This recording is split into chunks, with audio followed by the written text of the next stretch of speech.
सभी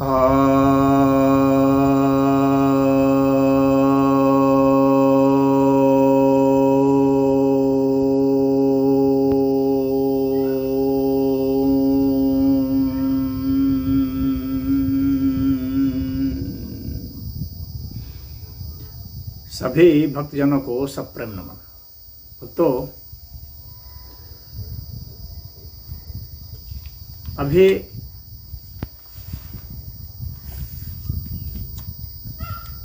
एक पिक्चर आ रही है, मूवी आ रही है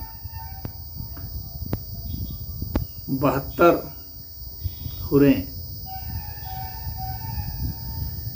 अब इस मूवी के कारण जो कट्टरपंथी मुस्लिम हैं उन्हें बहुत ही दिक्कत हो रही है। वे नहीं चाहते हैं कि जो उनका झोल है वो बाहर आए, परंतु जिस सिद्धांत की वजह से करोड़ों लोग मारे गए हैं और आगे मारे जाएंगे, जो गैर मुस्लिम हैं जो लगातार मारे जा रहे हैं, प्रताड़ित हो रहे हैं, आखिर जिस चीज़ के कारण, तो उसको जानना, उससे अवगत होना सबके लिए निहायत ज़रूरी है। वे चाहते हैं कि मूवी पर प्रतिबंध लगे। ये श्री गुलाब चंद्र तोमर हैं जो इसके प्रोड्यूसर बताए जाते हैं। तो उन्होंने ये साहस किया। बहुत लोग तो साहस भी नहीं करते हैं। वे चाहते हैं कि उन्हें बलात्कार की भी छूट हो, कोई कुछ न कहे। उन्हें मारने काटने की छूट हो, कोई कुछ न कहे। बोले भी नहीं, चर्चा भी न करे, चुपचाप मार सहते रहे और वे आराम से जन्नत जाते रहें, जहाँ कि उन्हें ये 72 हुरें मिलेंगी। ये हूर क्या है?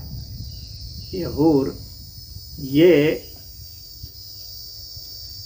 इस्लाम का सिद्धांत है कि जो अल्लाह की राह में जिहाद करेगा, यानी गैर मुसलमानों को मारेगा, शहीद होगा। सामान्यतः हम लोग शहीद कहते हैं, हम लोग ऐसा सोचते हैं शहीद का मतलब हो गया जो देश के लिए मर गया। ये गलत बात है, यह सिद्धांत नहीं है इस्लाम का। ये शहीद शब्द जो है वो इस्लामिक शब्द है, अरबी शब्द है, और इसका अर्थ होता है जो इस्लाम के लिए मर गया, इस्लाम की राह में जो मर गया।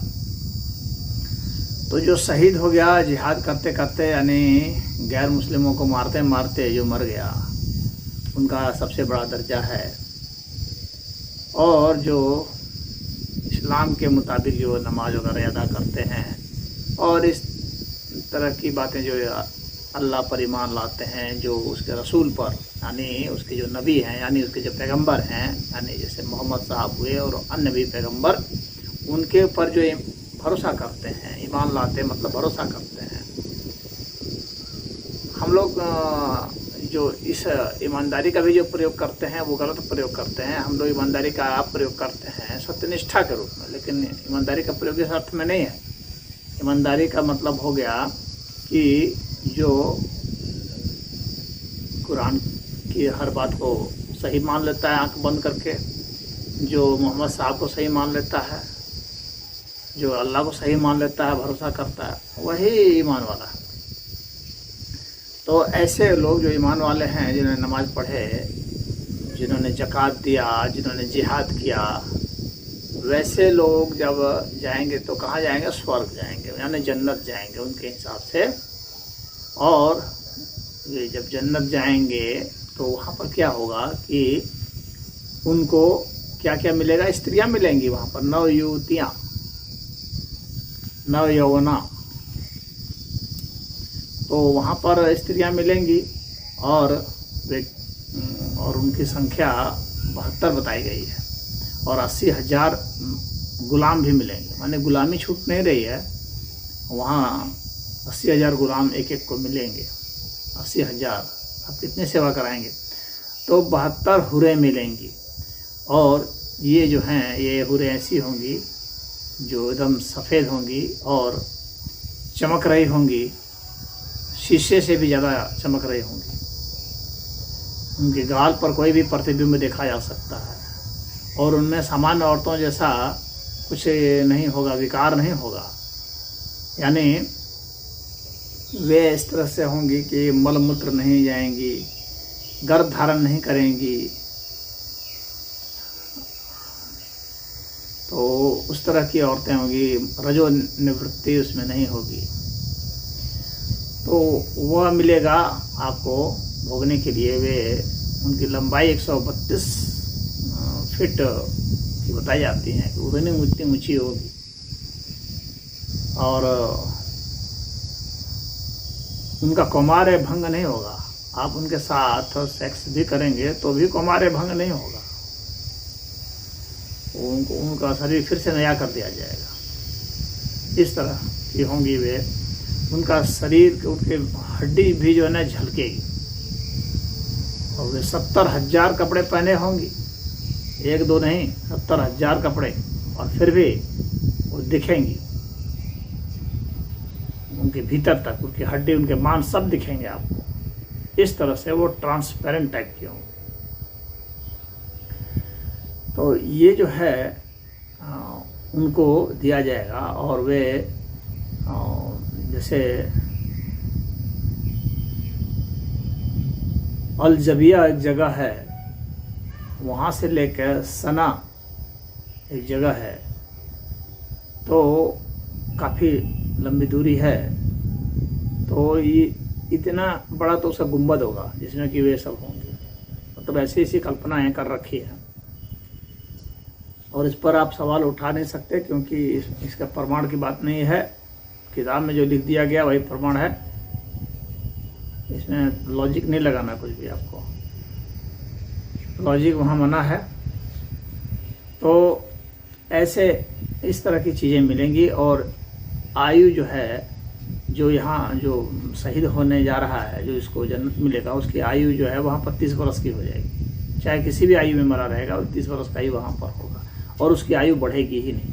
और उसी के आयु के बराबर की आयु वाली वहाँ पर हुरें मिलेंगी। इस तरह का वर्णन इस्लाम के ग्रंथों में, कुरान में और हदीस में, और एक उनका ग्रंथ है तिरमिजी। तो तिरमिजी खंड 2 पृष्ठ 35 से 40 में इन सब का वर्णन है। अब ये जो है कुरान में तो उतना डिटेल नहीं है, लेकिन थोड़ा बहुत ये बताया गया कि नवयुवतियाँ मिलेंगी और बड़ी बड़ी आँखें होंगी। तो वैसे उनका वर्णन किया गया है कि वह सख्त गोल गोल जो है उसके स्तन होंगे। वो सदैव जो है तैयार मिलेंगी सेक्स के लिए। तो कभी भी उसका मन नहीं भरेगा और ना आपका मन भरेगा, वहाँ आप वही करते रहेंगे। तो अब ये जो है इसको एक लालच के रूप में मोहम्मद साहब बताते थे अपने सिपाहियों को, जिनको लड़ने के लिए ले जाते थे कि अगर यहाँ हम लोग जीतेंगे तो तुमको यहाँ की जो हुरें हैं इस दुनिया की, यानी सुंदर सुंदर औरतें, वे मिलेंगी। और अगर मर गए तो वहाँ जन्नत में अल्लाह तुम्हें ये सब देगा। अब इस लालच के कारण बहुत लोगों ने, इस्लाम के बहुत सारे जो नौजवान हैं, उन लोगों ने बहुत सारा उपद्रव किया दुनिया में। अभी जो वर्ल्ड ट्रेड सेंटर तोड़ा गया था, तो उसको भी इसीलिए तोड़ा गया था। और जहाँ जहाँ भी वो जिहाद करते हैं, इसी के लिए करते हैं, मारते हैं। बम फटता है, खुद भी अपने को मार लेते हैं, बम से फोड़ लेते हैं, दूसरों को मार लेते हैं। तो इस झूठी मान्यता के ऊपर आधारित होकर के, इस कल्पना के ऊपर आधारित होकर के वे अपना दूसरों का नाश कर रहे हैं, सबको मार रहे हैं। तो इतना गैर मानवीय कार्य कर रहे हैं और इस तरह के धर्म को फॉलो कर रहे हैं, जिसमें कि दूसरों के प्रति कोई दया ममता करुणा नाम की चीज़ नहीं है, और उसको धर्म भी बता रहे हैं, यानी हिंसा की गतिविधि को भी धर्म बताया जा रहा है। बहुत सारी फिल्में आई, अभी आ रही है, और अब मुझे लगता है अब सिलसिला आना शुरू हो गया है। द कश्मीर फाइल आई, द केरला स्टोरी आ गई, अब द अजमेर फाइल्स आ रही है। तो अब इसी सिलसिले में 72 हुरें भी आ गई। तो अब इनको बड़ी दिक्कत हो रही है कि ये लगातार एक्सपोज होते जा रहे हैं। इनका अन्य मत वालों के साथ क्या संबंध है और इनकी क्या पॉलिसी है, ये एक्सपोज हो रहे हैं। तो जो इनके ग्रंथ को पढ़ते हैं उनको तो पहले से पता चल जाता है, लेकिन जो सामान्य आदमी ग्रंथों को नहीं पढ़ते हैं तो वो अब इन फिल्मों के जरिए और टीवी में जो डिस्कशन हो रहे हैं लगातार, उसके जरिए और सोशल मीडिया में जो लगातार जागरूक करने वाले वीडियो आ रहे हैं, जो इनकी पोल खोल रहे हैं, उसके जरिए लोगों को पता चल रहा है। तो ये लगातार एक्सपोज होते जा रहे हैं।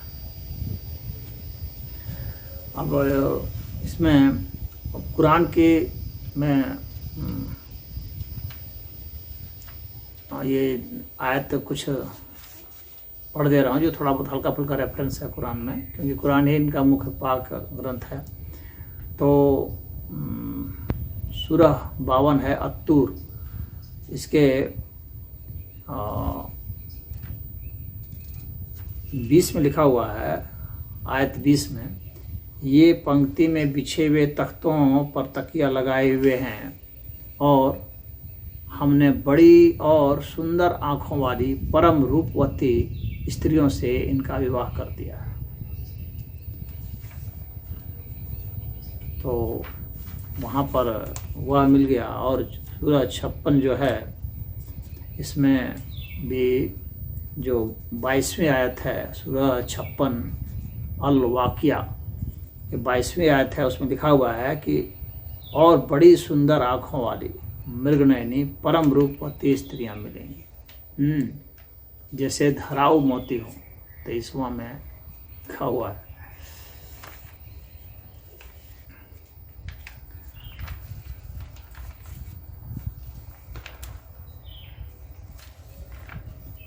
अब ये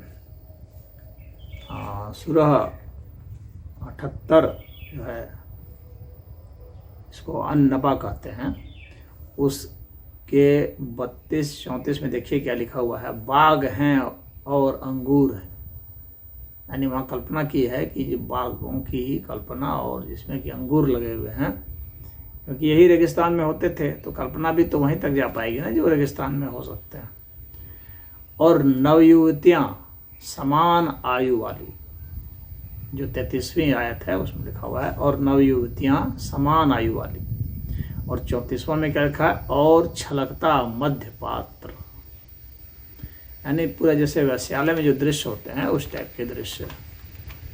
तो इन लोगों ने जो है जो कल्पनाएं भी की हैं वो इसी संसार की हैं, जो यहीं पर प्राप्त होते हैं, बस उसी को थोड़ा बढ़ा चढ़ा करके बता दिया है।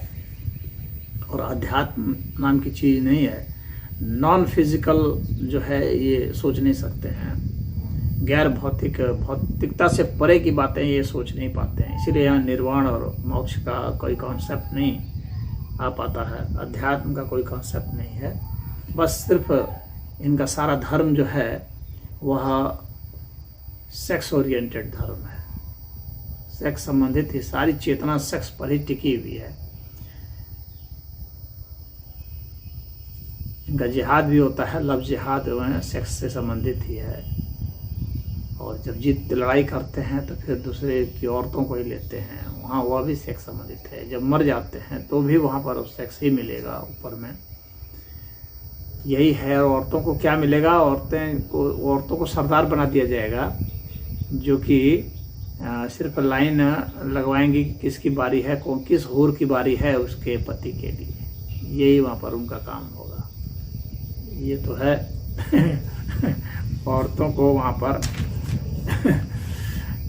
जैसे वैश्यालय में वो जो हेड वैश्या होती है जो भेजती है कि हाँ चले जाओ अमुक वैश्या के पास, तो अमुक वैश्या के पास, उस तरह का वो सब व्यवस्था वहाँ पर बनाए हुए हैं। तो औरतों के लिए तो उसमें कुछ नहीं है, औरतें खाम खा का वहाँ पर पड़ी हुई हैं, खाली सरदार बनने के लिए कि हमारा पति किसके साथ सेक्स करेगा ये फैसला करने के लिए। तो यह धर्म है, इसके ऊपर इनको गुमान होता है। जो दूसरे के लिए हंसने का विषय और रोने का विषय है उसके ऊपर इनको गुमान होता है। लेकिन बहुत सारे जो मुस्लिम हैं, इनके पास बुद्धि नाम की कुछ चीज़ है, वे सोचने समझने लगे हैं और इससे जलील महसूस कर रहे हैं और इस्लाम को वे छोड़ रहे हैं। इस्लाम को छोड़ करके दूसरे मत को अपना रहे हैं, घर वापसी कर रहे हैं, सनातन धर्म को अपना रहे हैं। तो यह एक बहुत बड़ी बात है। तो ये 72 हुरों का जो लफड़ा है, ये लफड़ा जितना जल्दी समाप्त हो, ये दुनिया उतनी चैन से रहेगी। और जो आज मुस्लिम हैं वे भी जो बेचैन हैं वे भी चैन से रहेंगे, इस लफड़े से मुक्त हो गए तो।